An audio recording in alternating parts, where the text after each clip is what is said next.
మంటలొస్తున్న సిలిండర్‌ని అమర్ అలాగే చేత పట్టుకొని గార్డెన్‌లోకి తీసుకువచ్చి కొంచెం దూరంగా వేసి ఉంటారు. బాగి పిల్లలు, మనోహరి, చెంబ, రాథోడ్ అందరూ టెన్షన్ పడుతూ ఆ మండుతున్న సిలిండర్ వైపే చూస్తూ ఉంటే, అమర్ దాని మంటలు ఆర్పటం కోసం దగ్గరికి వెళ్తూ ఉంటాడు. దాంతో బాగి మరింత కంగారు పడిపోతూ, "ఏవండీ వద్దండి, దగ్గరికి వెళ్ళకండి.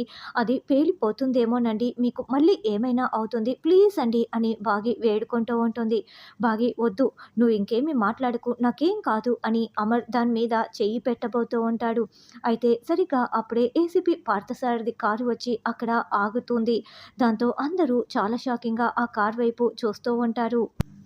ఏసీపీ పార్థసారథి కార్‌లో నుండి దిగుతూ ఉంటే మనకతన్ని చాలా ఎలివేట్ చేస్తూ చూపిస్తూ ఉంటారు. అమర్ కూడా చాలా షాకింగ్‌గా అతని వైపు చూస్తూ ఉంటారు. ఇక అతను ఒక్కసారిగా మంట వస్తున్న ఆ గ్యాస్ సిలిండర్ వైపు చూసి వెంటనే పరుగులు పెడుతూ వెళ్తూ ఉంటాడు.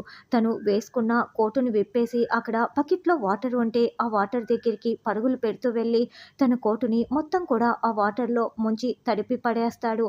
తర్వాత ఆ తడిసిన కోటుని పట్టుకొని పరుగులు పెడుతూ సిలిండర్ దగ్గరికి వస్తూ ఉంటారు. దాంతో అందరూ చాలా షాకింగ్‌గా చూస్తూ ఉంటారు. ఇక ఆ తడి కోటుతో ఆ మంటల్ని పార్థసారథి ఎలా ఆపుతారు? ఆర్మీ ఆఫీసర్ అయ్యుండి ఆ సిలిండర్‌ని ఆపడానికి అంత తంటాలు పడుతూ ఉంటాడు. ఏసీపీ పార్థసారథి కారణంగానైనా మనోహరి జైలుకు వెళ్తుందా అన్నది రానున్న ఎపిసోడ్‌లో తెలుసుకుందాం.